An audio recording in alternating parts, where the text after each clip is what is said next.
Hey, everybody. Welcome back to another episode of Cheaper Than Therapy. I am one half of your hosts, Vanessa Bennett. And this is going to be the first of a little series that Dene and I are going to be experimenting with, where the podcast format is not changing. It's still going to be Dene and I kind of riffing on things, mulling things over together. We've always had that as the crux of the podcast, right? We love to work things out together, kind of roll things around, be witnessed by the other person, kind of work something out. And for many years, that's really been what this podcast has been about. And so that's not changing.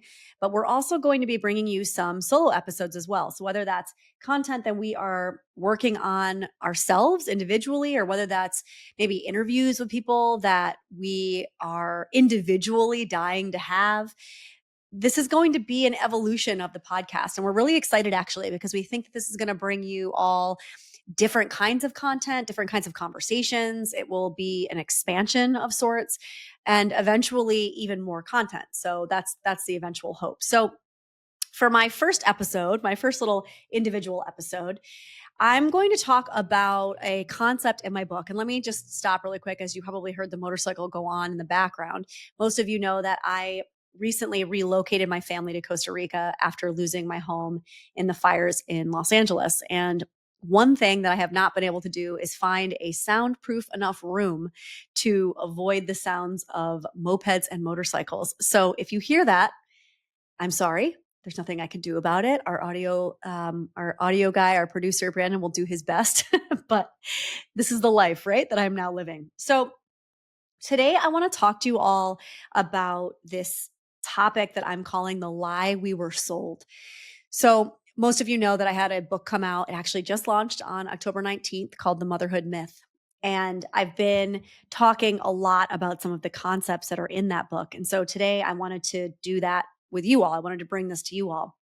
So this topic that I've been talking about is called the lie we were sold, right? And it is a key theme from the book. It's actually one of the subtitles in the introduction itself, right? And it's really the foundation of why I wrote the Motherhood Myth in the first place. So I wrote this book when my daughter was maybe about 3.5. I had kind of hit this wall of overstimulation. I hit this wall of just being needed a little bit too much. I didn't know who I was anymore, or at least it's how it felt. I felt angry. I felt overwhelmed. Honestly, I felt like I was drowning. And when I started to look around me, I realized that I wasn't alone. I realized that so many of the clients that I was working with were feeling similarly. Many were mothers, obviously, most were women. And I started digging into why. Like, why was this a shared experience that we were all having? I saw these same patterns kind of repeating themselves, relational patterns, right? You all know I talk about codependency all the time. And so I started digging into even that, like, how is that showing up in the way we parent, right? And it was this consistent theme of depletion, resentment, and loss of self, right? Which Dene and I unpack a lot here. We unpack a lot about the concepts of self-abandonment and kind of what do we do about it, codependency recovery. But I was starting to experience this through the lens of motherhood. Now, if you're not a mother, this episode is still for you. I actually just had an interview with the founder and CEO of the publisher that both Dene and I are actually published with, Sounds True, Tammy Simon. And she started the episode with me by saying, I am not a mother, but I still found this book so profoundly insightful and helpful for my own journey. And I saw myself so much in the stories and what you were talking about. And that was really helpful for me because I've been saying that, but it was really helpful for somebody who actually had that lived experience to mirror that back to me. So I feel like now I can actually say, this is good for everybody. You don't have to just be a mother, right? Like, I was reflected that back, and now I feel, I guess, a little bit more emboldened to say that that's a fact. So at the end of the day, right, what was the driving factor for me to start this book, or to start kind of diving into the research? Well, it was this question: how did we get here, right? Number one, why did we get here? Number two, why didn't anyone tell me that this is what it was going to be like? I had a couple friends who had had children before me. Dene, at the time when I had my daughter, her son was about two and a half. And I felt like we were all just starting to ask the questions of, is this really what it is? Like, is this what our relationships are now? That a kid has come into the dynamic. Is this what I'm supposed to feel like? I feel like I wasn't warned about this. I feel like nobody told me that this is what parenthood was going to be like, or this is what partnership after parenthood was going to be like. And so that question, right, is really what led me to start writing the Motherhood Myth. Because the truth is, right, I was very kind of privy to this idea that there is a cultural narrative that we had all been sold. And so this cultural narrative, what I call the myth of motherhood, right, which is what I wrote the book on, is really just this, that motherhood and partnership or relationships should be inherently easy and inherently fulfilling. And if they are not, then there is something wrong with you.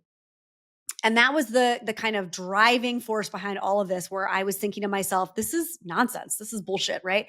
That so many parents, I wouldn't just say mothers, so many parents don't, number one, find parenthood to be inherently easy.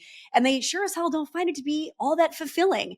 I've said, and Dene has said multiple times throughout the years, that I love my child, but I do not love the act of parenting. And I've gotten a lot of shit for that, as has she. And I still come back to this idea that both of those truths can exist at once. And I come back to this idea that I will not be shamed out of my truth, because the more often I express that truth, the more I give others the ability to express their truths as well, and then start to unpack, like, what would fulfilling parenthood look like for me, right? If it's not this checklist, this narrative that's been constructed by society, then what is it, right? And the thing is that if we didn't buy into that narrative, right? If you were struggling, if you were angry, if you were feeling like you were disappearing, or like you just didn't know who you were anymore, it made it worse, right? That's where this kind of shame came from. And I wanted to challenge all that, right? I wanted to continue challenging these blueprints, especially the codependent ones, that we've all been handed. And so I wanted to understand self-abandonment through the lens of parenthood. And so here we are. Now we've birthed the motherhood myth. So let's talk about it, right? So what I talk about in the book is that myth, the one that I just described, right? So I'll repeat it. Motherhood, partnership, relationships should be inherently easy, and they should be inherently fulfilling. And if they're not, there's something wrong with you, right? I wanted to challenge that this was constructed as a way to control us. Okay. I wanted to challenge this because I have come to understand that so long as that is what we believe to be true and we do not question it, we will constantly be in a state of trying to prove ourselves, right? And so you can see now the overlap with the work that we do and the work that I do and talk about on codependency. So if you guys haven't heard of her, Riane Eisler, she wrote The Chalice and the Blade. She is a phenomenal writer, anthropologist, mental health facilitator. I want to say she's a psychologist. Don't quote me on that. This is what happens when Dene is not with me, because she's the one that always remembers things like this. So Riane Eisler, again, Chalice and the Blade, we'll link that in the show notes. She is phenomenal. And in the Chalice and the Blade, she breaks down what she calls dominator systems. And so patriarchy, as we know it, is what she would consider a dominator system of society, right? And so what does that mean? That means a system in which there is a one up, one down position, where any one is deemed above or below anyone else. And we could say capitalism, right? Capitalism is also inherently a dominator system. And within capitalism, not only are some people above others, people are above animals, people are above the planet, right? So it goes even a step deeper when we're talking about these different one up, one down positions, right? So at the end of the day, whether we're talking about patriarchy, capitalism, white supremacy, colonialism, misogyny, you can find the one up, one down in all of those. And the systems that I'm talking about were really built to keep us overworked, overwhelmed, isolated, and swimming in guilt and shame. Okay. And it's when we're too busy trying to survive. So capitalism, especially late stage capitalism, we're all so damn busy trying to put food on the table, right? Just survive. But also when we're, in systems like misogyny and in systems like patriarchy that have us attempting to like prove our value and our worth as human beings, we are all too busy and too consumed trying to prove and trying to survive that we don't have the energy to challenge the systems themselves. Also, if we are in a perpetual state of shame, thinking that it's us, that we're the problem, right? Think of that myth that I was talking about, then we're not going to be honest with each other. We're not going to come to each other and say, hey, I'm struggling, or you struggling, because we keep that shame inside, right? And the more we keep it inside and we don't come together and share it with one another, again, a tool of control, right? Because we're all out here thinking it's me, when in actuality it's not, it's the whole system. And so long as we're too ashamed to admit that I'm struggling, then we continue to think that it's just me. Does that make sense? So we internalize the belief that our exhaustion is a personal failure instead of recognizing it as a symptom of something much larger, right? As an example. So this is the lie we were sold. This is that term that I started with, right? That motherhood, that partnership, that relationships, right? Natural, easy, fulfilling. The lie that partnership will save us, right? That partnership is the thing in which we will do our healing, that we will become securely attached, right? That if we're struggling, that we must be doing it wrong. But the point of all of this is that the systems are functioning exactly the way they were intended, right? And this is why this work of self-inquiry that Dene and I obviously, we're so passionate about, our backgrounds are in, is so critical, because this is how we build on a solid sense of self. Okay. So when I am pulling from a solid sense of self, capital S, I am much more likely to do a few things. Number one, I find it easier to not personalize things. So, for example, I'm feeling a sense of guilt or I'm feeling a sense of shame. I might be able to look outside of myself and look around and say, hey, anybody else, right? So, personalization. Personalization, I'll say number two, kind of in that same vein, is when I'm able to not personalize something as much because I have such a solid, strong foundation of self, right? Belief in myself, love for myself. I am also able to own my part in something. So I'm less likely to point fingers at other people and put myself in the victim mode and blame everybody else for my struggle. And I'm much more likely to say, okay, here's my part in this. What can I do? How do I take back my agency? Okay. So when you have this foundation of self, which comes from this self-inquiry work, you're not so easy to control anymore, right? You start to live in ways that feel more aligned, more sovereign, more whole. And the things in your life, including these larger systems that don't kind of lead to that, you start to feel it. You start to feel it in your body. And there's disconnection, there's discontent, there's discomfort. And you start to question that, right? You stop stuffing it down and your spidey senses start going off and you start saying, what's happening here, right? Like, why am I feeling this way? Let me explore it versus just shove it down and pretend that it's not there or feel so ashamed about it that I don't talk about it, right? I ignore it. So, in the book, obviously, I go into so many personal stories, which you all know, Dene and I are very transparent. But I go through many myths in the book. I do want to read you all an introduction. If you're on my Substack, you've heard this excerpt because I read this for my Substack family a few weeks ago, but I want to read it here as well. And if you're not on my Substack, obviously feel free to join that. There's a free, but there's also a paid. But let me read you this excerpt, The Lie We Were Sold, because I think it's helpful to kind of drive this point home and just get the wheels turning as I start unpacking some of this with you. And by the way, if you haven't already bought the book, please do.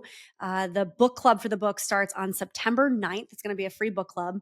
And we're going to unpack things so much deeper than even what I'm going to bring you all here.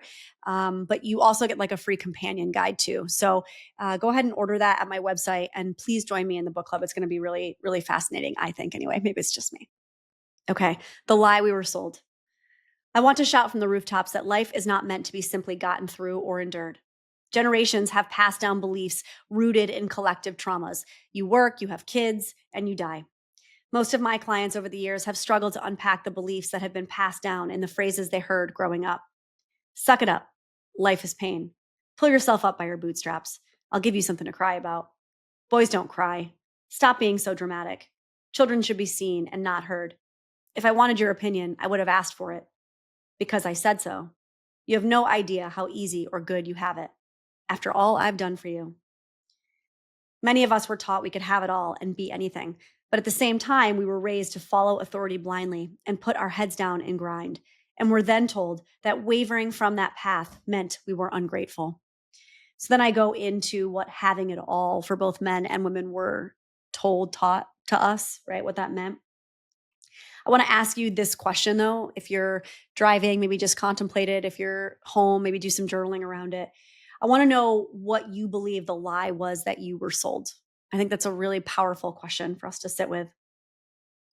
And then I want to give you one more little excerpt. Mothers in particular are told from all sides what good mothering and good mothers should look and act like. From family, friends, places of worship, social media, advertising, and experts. Almost none of it is realistic, and almost all of it is by design. Being in our shame maintains the status quo of patriarchal, economic, racial, gendered, cultural, political, educational, and healthcare systems that have been designed to benefit only a select few. When women are consumed with shame, they are too busy performing for their belonging to ask questions about why things are the way they are, or challenge what doesn't feel right. They are too busy performing for their belonging to explore and follow what gives them a sense of aliveness. They are too consumed with everything they should be doing to find time to nurture their soul and question their larger purpose. Their energy is too overwhelmed by the feelings of not being enough to be channeled into changing what feels off balance in their relationships or the broader systems that impact them. I'm going to make a bold statement here. Keeping women overwhelmed and feeling as though they are failing is how the current paradigm sustains itself. If a group as large in numbers as mothers collectively woke up and began questioning the patriarchal ideals of motherhood, challenged the social structures that keep them exhausted and feeling like they're drowning, and prioritized their own alignment and fulfillment, the entire structure of society would begin to shift. So, the second question I want y'all to consider while you're in this state, right, is what myth did you inherit about what it means to be a good woman, a good mother, a good partner, a good friend, right? And how was shame used to control you? How was shame used to keep you in a role, performing this role, right? So at the end of the day, we have to be able to name the lie that we were sold, which I hope that part of what Dene and I do is just that. We have to be brave enough to tell the truth about what it's actually like. Because again, the more we do it, the more we allow for others to do it. We have to stop shaming other women for doing the same, for telling their truth. Even if it doesn't match our truth, it doesn't have to. It can be their truth, and we don't have to shame or guilt them for it. Motherhood, partnership, these were never meant to cost us our sense of self, right? And yet here we are, they have. So on the next little kind of, I don't know, we're going to figure out maybe a name for these little subcategories of the podcast. Maybe I could ask you all to give me some ideas in the comments. So maybe comment whether you're listening on Apple or Spotify or YouTube, watching my face here. Maybe give me some ideas. What could these little like mini sections be? Again, I'm going to be bringing you my content, but I'm also going to be bringing you, interviews with people who I love and respect. And sometimes Dene is going to be doing the same, and then we're going to be coming together. But if you were to help me name my little mini series of just Vanessa content under Cheaper Than Therapy, what would that be? I'm just curious. On top of that, though, I would love to actually hear in the comments what the answer is to those questions I asked you. So number one, what was the lie that you were sold by society? And number two, what myth did you inherit about it, what it means to be a good mother, a good woman, a good man, a good partner, a good, whatever person? And how was shame used to control you, to keep you in line in that area of like, this means you're a good X, right? So next time I want to talk about this concept of ego explosion. It's a big part of my book, and I think it's really interesting. And I've heard it's very helpful for us to understand the transitions in our lives in a different way. So I hope you will come back to my next little mini series. Let me know what you think I should call it. In the meantime, I appreciate you all. Make sure you are following Cheaper Than Therapy across all the things, Instagram, YouTube, TikTok. And Dene and I love and appreciate you all. And we will see you / talk to you next time.